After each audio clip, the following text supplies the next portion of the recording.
हाय, very good morning. आज मैं आप लोगों के साथ एक बहुत ही आम बीमारी और जिनके बारे में लोग बहुत हल्के में ले लेते हैं और ये आगे चल के बहुत बड़ी प्रॉब्लम बन जाती है।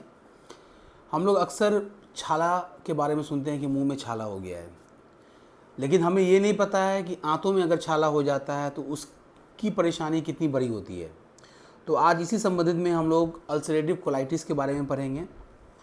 अल्सर आंतों के अंदर जब हो जाए तो आंत में अल्सर हो जाना अक्सर लोग समझने लगते हैं कि हमें कुछ नहीं है, उनकी खाने की इच्छा ख़त्म हो जाती है, उनका वेट घटने लगता है और बाथरूम जाने की अर्ज मील के बाद तुरंत इस तरह के सिम्टम्स बहुत अक्सर लोगों में पाए जाते हैं। लोग अक्सर कंफ्यूज हो जाते हैं कि मेरा पेट ख़राब हो गया है तो मुझे डायरिया हो गया होगा। कभी उनको वॉमिटिंग टेंडेंसी आने लगती है तो वो डिहाइड्रेशन वगैरह से या अदर चीज़ों से रिलेट करने लगते हैं। लेकिन जब प्रॉपर डायग्नोसिस अगर किसी पेशेंट का नहीं हो पा रहा है तो वही अल्सर जाके लेटर स्टेज में जब वो हम लोग क्लोनोस्कोपी कराते हैं और बाकी इन्वेस्टिगेशन ब्लड का कराते हैं, एच पायलोरी एंटीबॉडीज़ का टेस्ट करवाते हैं, तो ये अल्सर आगे जाके मैलिग्नेंट फॉर्म में चला जाता है। And it is very important, हम लोग के लिए जानना बहुत ज़रूरी है कि हम पेट से संबंधित कोई भी बीमारी आपके बाकी अंग को भी डिस्ट्रॉय कर सकता है। अगर पेट आपका स्वस्थ है, आपका ठीक है, तो आप बाकी चीज़ से, अगर आपको कॉन्स्टिपेशन है और अगर आप प्रेशर लगा रहे हैं बाथरूम करने के लिए और आपके जो रेक्टल मसल्स हैं उसको आप टियर कर रहे हैं, तो आगे चल के वो कहीं ना कहीं आपको हेमोरॉइड, जिसको बवासीर बोलते हैं, इसमें इन्वॉल्व हो जाता है। अगर आपको इंडाइजेशंस का प्रॉब्लम है, गैस्ट्रिक अल्सर का प्रॉब्लम है, ड्यूडेनल अल्सर का प्रॉब्लम है, या आपको लीवर में हेपेटोमेगाली जो हम लोग बोलते हैं लीवर बढ़ गया है, इस तरह की दिक्कत आ रही है, तो आज मैं अल्सर के ऊपर एक छोटा सा डिस्क्रिप्शंस बोलना चाहता हूँ कि अगर आप खाना कुछ भी खा रहे हैं और आपको खाना नहीं पच रहा है, खाना खाते ही अगर आपको बाथरूम जैसे जाने के सिम्टम्स लग रहे हैं, आपका वेट ड्रास्टिकली घट रहा है, इसको आप लोग हल्के में ना ले।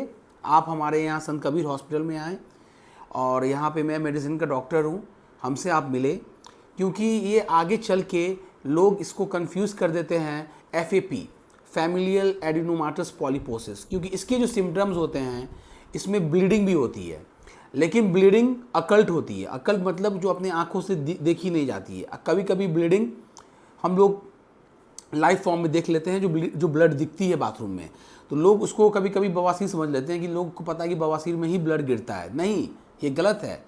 सिर्फ बवासीर समझ के आप बीमारी को अंदर अंदर बढ़ा रहे हैं। हर चीज़ बवासीर नहीं होती, हर चीज़ का एक प्रॉपर इलाज होता है, तो आप हर चीज़ को अपने हिसाब से इलाज ना करें।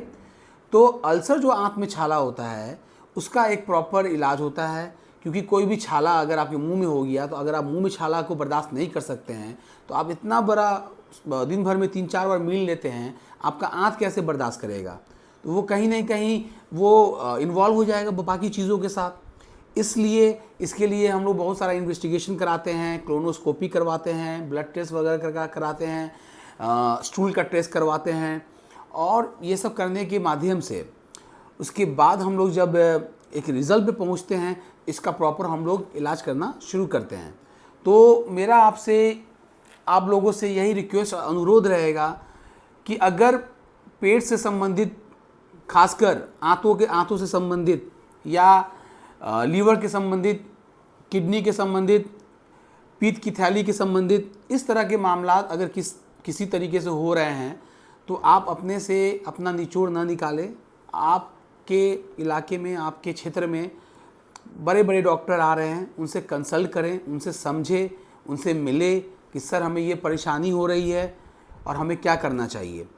तो अल्सरेटिव कोलाइटिस जो मैंने आज बताया आपको, इसको आप अपने, क्योंकि बहुत आम हो गया है आज के टाइम में और लोग बहुत कंफ्यूज हो जाते हैं, लोग गलतफहमी में रह जाते हैं कि हमें ये करना चाहिए, वो करना चाहिए, लेकिन जो सही इलाज होना चाहिए वो नहीं हो पाता है। तो मेरे आप लोग से रिक्वेस्ट वंस अगेन करता हूँ कि आप लोग आइए और चीज़ों को समझिए। Thank you.